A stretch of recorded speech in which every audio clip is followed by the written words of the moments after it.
Hi hello ನಮಸ್ಕಾರ ಎಲ್ಲ ನನ್ನ ಕನ್ನಡದ ಕಣ್ಮಣಿಗಳಿಗೆ welcome and welcome back to my YouTube channel. ಎಲ್ಲ ನನ್ನ ವೀಕ್ಷಕರಿಗೆ ಮತ್ತು ನನ್ನ ಸಬ್ಸ್ಕ್ರೈಬರ್ಸ್ಗಳಿಗೆ ಆಲ್ರೆಡಿ ಟೈಟಲ್ಲು ತಮ್ಮನೆಲ್ಲೂ ನೋಡಿ ನಿಮಗೆಲ್ಲ ಅರ್ಥ ಆಗಿರುತ್ತೆ ನಾನು ಯಾವ ವಿಷಯದ ಬಗ್ಗೆ ಮಾತಾಡ್ತಾ ಇದ್ದೀನಂತ. ಹೌದು ಸ್ನೇಹಿತರೆ, ನಮ್ಮ ದಾವಣಗೆರೆ ಹುಡುಗ ಆದಂಥ ಪವನ್ ಅವ್ರ ಬಗ್ಗೆ ಮಾತಾಡ್ತಾ ಇದ್ದೀನಿ. ಹೌದು ಸ್ನೇಹಿತರೆ, ನಾವು ಇವತ್ತಿಗೆ ಪವನ್ ಅವ್ರನ್ನ ಕಳ್ಕೊಂಡು 5 ತಿಂಗಳು ಆಯಿತು ಸ್ನೇಹಿತರೆ. 5 ಮಂತ್ಸ್ ಕಂಪ್ಲೀಟ್ ಆಯಿತು ಪವನ್ ಅವ್ರನ್ನ ಕಳ್ಕೊಂಡು. ಇದೇ 5 ತಿಂಗಳ ಹಿಂದೆ ನೈಟು ಒಂದು ಎಕ್ಸಿಡೆಂಟ್ ಆಕಾರದಲ್ಲಿ, ಏನು ಬೇರೆ ಮಾತಾಡೋಕ್ಕೆ ಹೋಗಲ್ಲ ಸ್ನೇಹಿತರೆ, ಎಕ್ಸಿಡೆಂಟ್ ಆಕಾರದಲ್ಲಿ ನಾವು ಅವ್ರನ್ನ ಕಳ್ಕೊಂಡಿದ್ವಿ. ಸೊ ಇವತ್ತಿಗೆ ಅವರನ್ನು ಕಳ್ಕೊಂಡು 5 ತಿಂಗಳು ಆಯಿತು ಸ್ನೇಹಿತರೆ.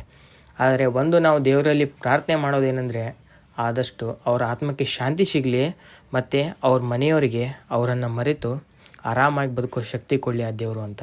ನೋಡಿ, ಯಾರಾದರೂ ಮರಿಬೋದು, ಆದರೆ ತಂದೆ ತಾಯಿ ಹೆತ್ತು ಮಕ್ಕಳನ್ನ ಕಳ್ಕೊಂಡು ಮರೆಯೋದಕ್ಕಾಗಲ್ಲ. ಇದೇ ಮಾತಲ್ಲೇ ಇದೆ, ಹಿರಿಯರು ಹೇಳಿದ್ದಾರೆ, ಪುತ್ರ ಶೋಕಂ ನಿರಂತರಂ ಅಂತ. ಪುತ್ರ ಶೋಕಂ ನಿರಂತರಂ ಅಂತ ಅಂದರೆ ಪುತ್ರನನ್ನು ಕಳೆದುಕೊಂಡಂಥ ನೋವು ತಾಯಿ ತಂದೆಗೆ ಯಾವತ್ತೂ ಕೂಡ ಮರೆಯಲು ಸಾಧ್ಯ ಆಗೋದಿಲ್ಲ ಅಂತ. ಏನು ಮಾಡೋದಕ್ಕಾಗಲ್ಲ ಸ್ನೇಹಿತರೆ. ಆದಷ್ಟು ಅವ್ರ ತಂದೆ ತಾಯಿಗೆ ಅವರ ನೆನಪುಗಳನ್ನು ಮರೆಯುವಂಥ ಶಕ್ತಿ ಆ ದೇವರಲ್ಲಿ ಕೊಟ್ಟು ಅವ್ರಿಗೆ ಆರಾಮಾಗಿರೋಂಗೆ ಆಶೀರ್ವಾದ ಮಾಡಲಿ. ನೋಡಿ, ಆದಷ್ಟು ಬೇಗ ಪವನ್ ಅವ್ರನ್ನ ನಾವು ಕೂಡ ಇನ್ಸ್ಟಾಗ್ರಾಮಲ್ಲಿ ಫಾಲೋ ಮಾಡಿರಿ, ನೀವು ಕೂಡ ಫಾಲೋ ಮಾಡಿರಿ, ಸಪೋರ್ಟ್ ಮಾಡಿರಿ. ಒಂಥರ ಯಾವ ಥರ ಅಂದರೆ, ತಂದೆ ತಾಯಿಗೆ ಉಳಿಸಿ ಹೋದಂಥ ಆಸ್ತಿ ಅಂದರೆ ಅದು ಅವ್ರ ಇನ್ಸ್ಟಾಗ್ರಾಮ್ ಅಕೌಂಟ್ ಅಂತ ಹೇಳೋಕ್ಕೆ ಇಷ್ಟಪಡ್ತೀನಿ ಸ್ನೇಹಿತರೆ. ಏನು ಈ ಥರ ಮಾತಾಡ್ತಾನಂತ ನೀವು ಅನ್ಕೋಬೋದು. ಆ ಇನ್ಸ್ಟಾಗ್ರಾಮಿಂದ ಏನೋ ಪ್ರಮೋಷನ್ಸ್ಗಳು ಬರುತ್ತೆ, ಫಾಲೋವರ್ಸ್ಗಳು ಬರುತ್ತೆ, ಅವರ ಉಪಜೀವನಕ್ಕೆ ಅದರಿಂದ ಒಂದು ಉಪಯೋಗ ಆಗುತ್ತೆ ಅಂತ ನನ್ನ ಅನಿಸಿಕೆ. ಯಾವಾದರೂ ನಿಮ್ಮ ಶಾಪ್ದು ಪ್ರಮೋಷನ್ಸ್ ಏನಾದರೂ ಇದ್ದರೆ ಮಾಡಿಸಿ ಅವ್ರ ಹತ್ರ, ಒಳ್ಳೆ ನಿಮಗೆ ಪ್ರಮೋಷನ್ಗಳಾಗುತ್ತೆ. ಅವರಿಗೂ ಕೂಡ ಅವ್ರ ಉಪಜೀವನಕ್ಕೆ ನೀವು ಕೊಡುವಂಥ ಹಣದಿಂದ ಉಪಯೋಗ ಆಗುತ್ತೆ, ನಿಮಗೆ ನಿಮ್ಮ ಬಿಸ್ನೆಸ್ಗೆ ಹೆಲ್ಪ್ ಆಗುತ್ತೆ, ಅವ್ರಿಗೆ ಪ್ರಮೋಷನ್ ಥರ ಆಗುತ್ತೆ, ಮತ್ತು ಅವ್ರು ಉಳಿಸೋದಂಥ ಆಸ್ತಿ ಅಂತ ಈ ಥರದ್ದು ಕನ್ಸಿಡರ್ ಆಗುತ್ತೆ. ಅಂದರೆ ಒಂದು ಏನೋ ಇನ್ಕಮ್ ಸೋರ್ಸು. ಅವರು ತಂದೆ ತಾಯಿ ಮತ್ತು ಅವ್ರ ತಂಗಿ ಇರೋದಂತೆ. ಸದ್ಯಕ್ಕೆ ಅವ್ರ ಇನ್ಸ್ಟಾಗ್ರಾಮ್ ಐ ಡಿನ ಅವ್ರ ತಂಗಿಯವರು ಯೂಸ್ ಮಾಡ್ತಾಯಿದ್ದಾರೆ.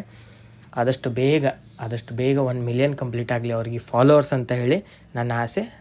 ನೀವು ಕೂಡ ಫಾಲೋ ಮಾಡಿ ಮತ್ತು ಅವ್ರಿಗೆ ಸಪೋರ್ಟ್ ಮಾಡಿ. ಓಕೆ ಸ್ನೇಹಿತರೆ, ಈಗ ಅವ್ರನ್ನ ಕಳ್ಕೊಂಡು 5 ತಿಂಗಳಾಯಿತು ಅಂತ ಹೇಳೋದಕ್ಕೋಸ್ಕರನೇ ವಿಡಿಯೋ ಮಾಡಿದ್ದೆ. ಸೊ ಇವತ್ತಿನ ವಿಡಿಯೋ ಮುಗಿಸ್ತಾ ಇದ್ದೀನಿ. ಬಾಯ್ ಸ್ನೇಹಿತರೆ.